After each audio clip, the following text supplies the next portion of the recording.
The public transport in London is one of the fastest, most reliable and cleanest networks anywhere in the world. And honestly, it's incredibly easy to use. It's set up so that people who are tourists and not local can use it every single day without fail. But that doesn't stop it being an anxiety-ridden process the first time you come here and you try to work out how to get somewhere. Honestly, add on the fact that there's so many different types of train services, there's so many different types of tickets that you can use, and honestly, at some stations, there's so many platforms that how are you meant to know which of the 22 platforms at the station has your train? That is the thing I figured I could give you a simple guide to, so when you need to get on a train, it's as simple as A to Z, A to B, 1, 2, 3, and so that's what people say, right? And so let's start with the simplest but also most commonly taken type of train, which is, of course, the tube, because it's very intimidating if you're coming from somewhere that doesn't have a metro system, and honestly, the idea of trains that get you around a city quickly are quite a scary idea, but let me show you how quick and easy it can be. This is Stratford Station. It's a fairly major one, and if you want to go inside of it, how do you do that? You don't need to buy a ticket. It's not a normal train.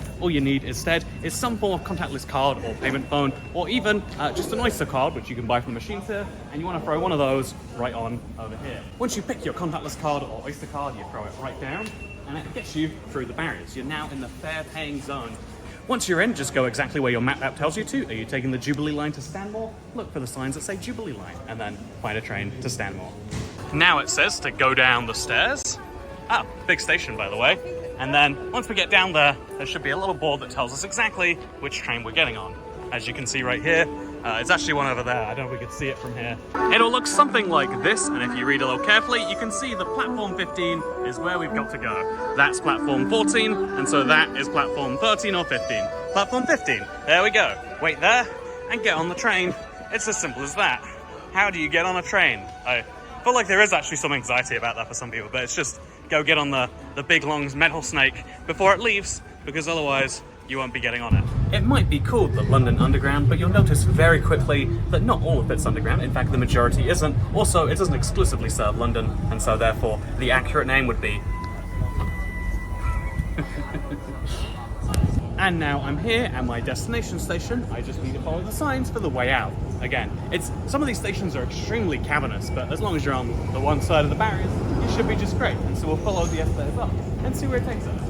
And once you find the exit, which is the very same barriers that got you in here, almost all stations have them, all you have to do is tap the exact same payment card you used to get back out. On this little reader right here, we tap it. It even tells me how much I spent, £1.90, and now we can go right through. The idea is really simple. You tap in, you tap out, and even better, London works out exactly how much you charge just based on your entrance and your exit station. If you go through a bunch of zones, you don't have to work out what ticket you're buying ahead of time. You just go right in there. Walking this way in a very busy Canary Wharf is not the smartest of things, so we'll talk more about this on a slightly more complicated journey, because this is just one line for 3 stops, but I'll do that after I've gone go-karting.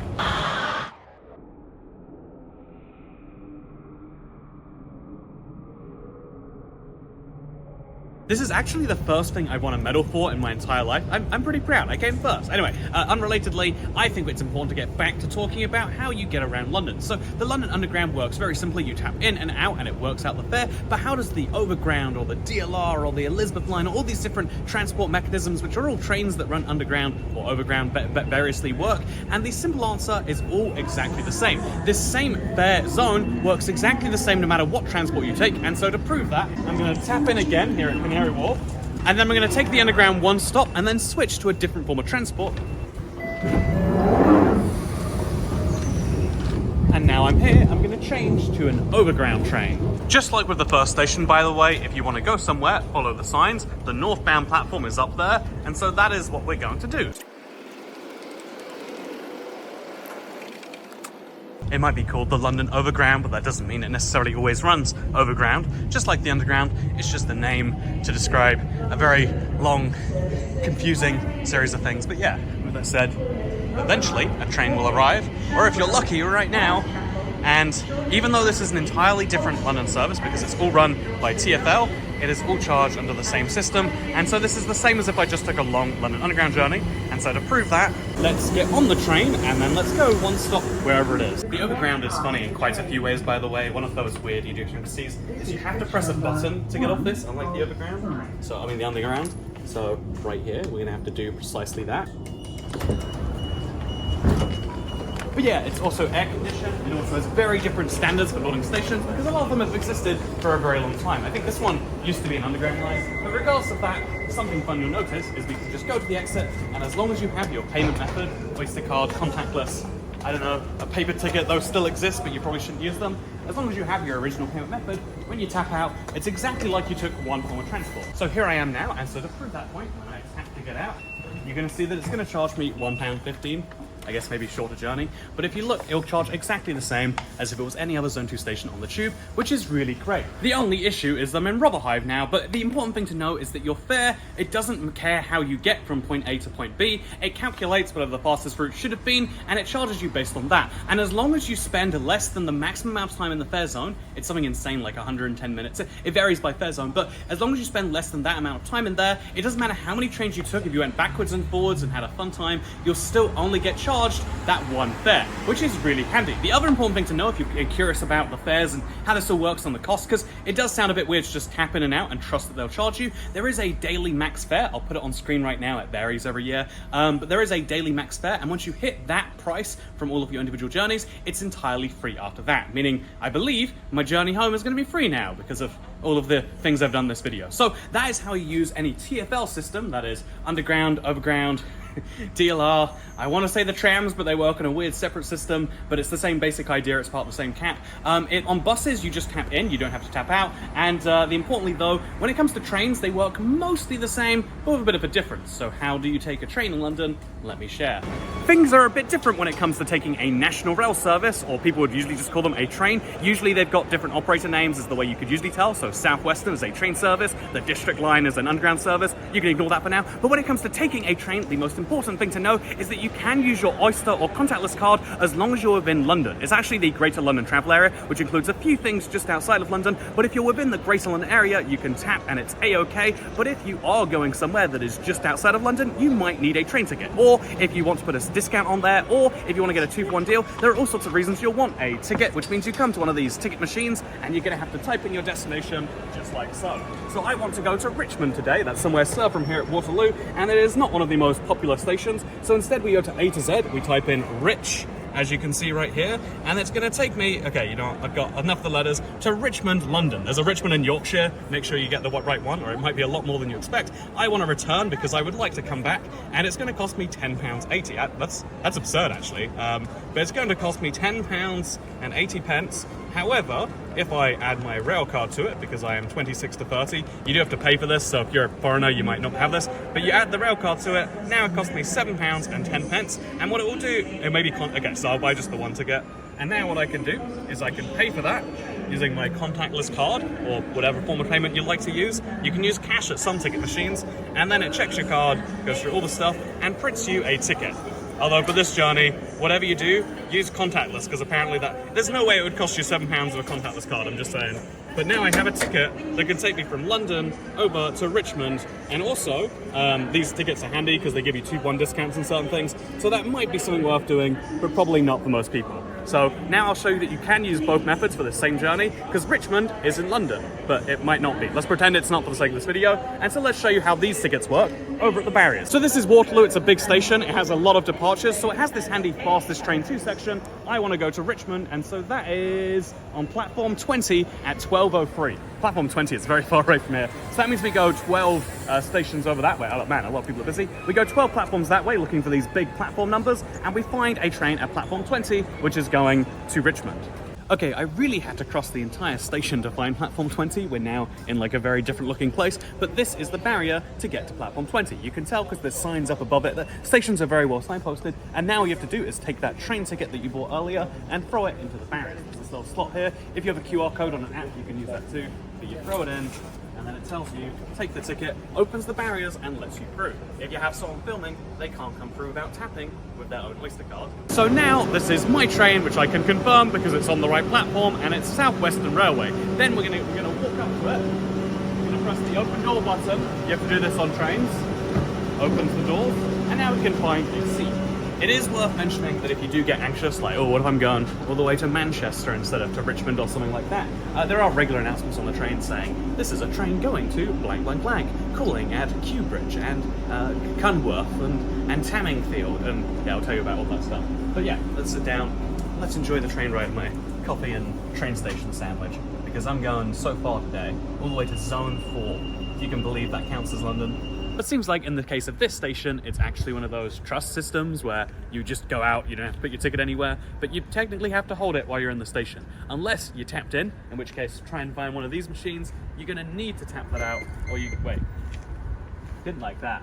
But in which case you need to tap out, otherwise bad things happen.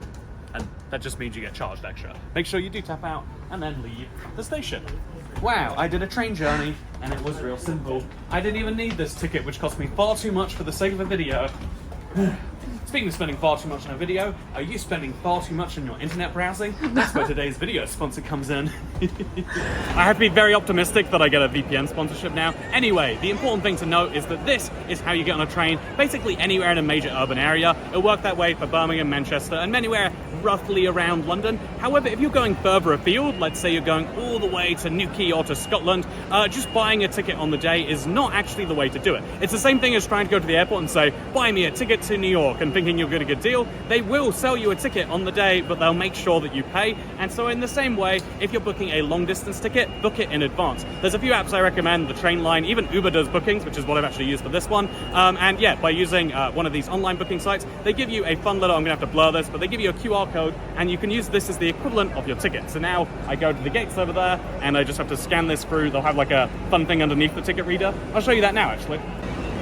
You scan the QR code like so. Actually, do we need to just open? Well, you could scan the QR code like so, and then you get through the barrier. And because it's a long distance train, you usually have seat reservations too. These are made at the exact same time that you're booking, as long as it's more than an hour ahead of the train.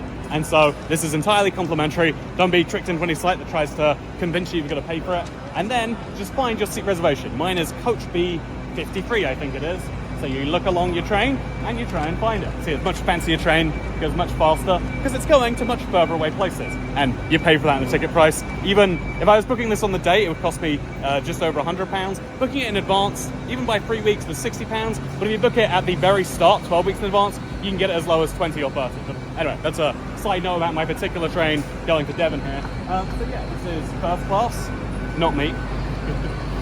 Okay, the train was turned off for quite a lot of that, but this is Coach D, which means B is over there. I've been walking for so long. Some British trains are very long like this. We have one of the more developed rail networks in the world, but it means that during peak times, like summer, it's one of the most used rail networks in the world. And so you have to... long walk. Okay, finally here, Coach B, and now I just have to look inside for seat 53.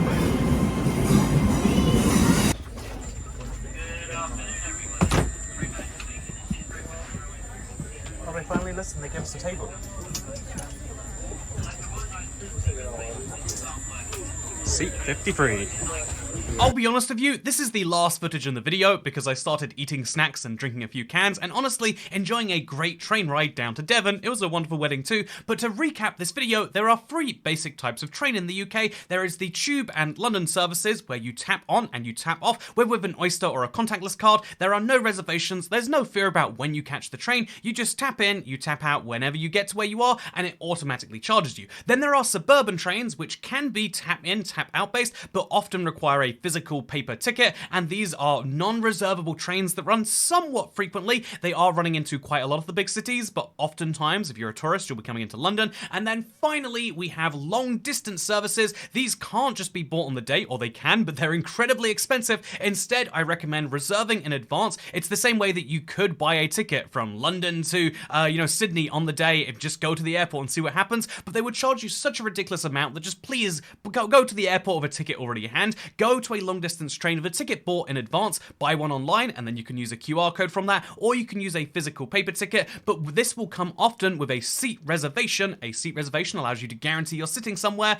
and so this is the final type of train we took today. Those are the 3 major types of train you need to know about in the UK, and hopefully you found this video interesting. If you want to learn more about London, the UK, visiting, and all the other things that I do in my life here, you can subscribe to the channel to do precisely that, or you could not. It's up to you, really. Thank you for watching, and I'll see you next time. Goodbye.